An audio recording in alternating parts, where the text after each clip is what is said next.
চাপৰি জাতীয় বিদ্যালয়ত আজি স্বাধীনতা দিৱস উপলক্ষে অনুষ্ঠিত হয় বিভিন্ন কাৰ্যসূচী।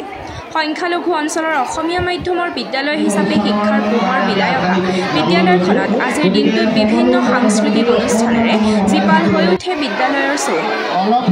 ছাত্ৰ ছাত্ৰীসকলৰ লগতে অভিভাৱক আৰু শিক্ষক শিক্ষয়িত্ৰীসকলৰ প্ৰচেষ্টাত বিদ্যালয়খনে সংখ্যালঘু অঞ্চলত অসমীয়া মাধ্যমৰ বিদ্যালয় হিচাপে জিলিকি উঠিছে।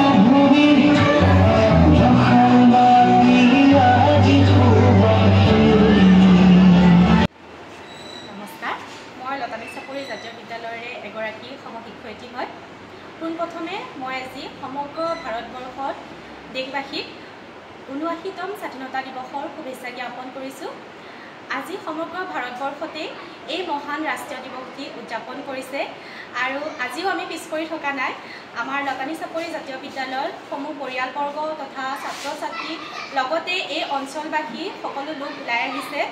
আৰু এটা কথা ক'বলৈ যাওঁ, লতানি চাপৰি গাঁওখন নগাঁও জিলাৰ এক খুবেই ভিতৰুৱা অঞ্চল, কিন্তু ইয়াত আজি অঞ্চলবাসী লোক আৰু ছাত্ৰ ছাত্ৰীসকলৰ অভিভাৱক অভিভাৱিকাসকল সকলো ওলাই আহিছে আৰু ছাত্ৰ ছাত্ৰীসকলক উৎসাহ দিছে। আৰু আমাৰ অধ্যক্ষ মহোদয়েও আজি আমাৰ বিদ্যালয়ৰ সকলো ছাত্ৰ ছাত্ৰীক আমাৰ বিদ্যালয়খন ধুনীয়াকৈ সজাই পৰাই তুলিছে। নমস্কাৰ, আমাৰ লতানি চাপৰি জাতীয় বিদ্যালয়ত আজি 79তম স্বাধীনতা দিৱস উদযাপন কৰা হয়।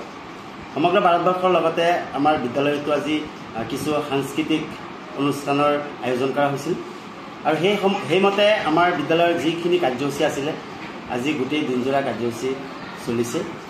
বিশেষকৈ আজিৰ দিনটোত মই এটা কথা ক'ব লাগিব যে যিহেতু লতানি চাপৰি জাতীয় বিদ্যালয়খন এটা সংখ্যালঘু এৰিয়াৰ ভিতৰতে হয় আৰু এই সংখ্যালঘু ভিতৰুৱা অঞ্চলৰ যিখিনি ছাত্ৰ ছাত্ৰী বা অভিভাৱক অভিভাৱিকাসকলে ইমান সুন্দৰকৈ ছাত্ৰ ছাত্ৰীসকলক শিক্ষাৰ দিশত আগবঢ়াই দিছে, এই ক্ষেত্ৰত মই আজিৰ দিনটোত তেওঁলোকক ধন্যবাদ দিব লাগিব। আৰু যিহেতু আমাৰ এই বিদ্যালয়খন প্ৰতিষ্ঠিত হোৱাৰে পৰাই আৰু এটা কথা ক'ব লাগিব যে দূৰ দূৰণিৰ পৰা শিক্ষক শিক্ষয়িত্ৰীসকলে যি সহায় সহযোগিতা আগবঢ়াইছে এই ক্ষেত্ৰত মই তেওঁলোককো মই শলাগ লৈছোঁ। News desk BSN।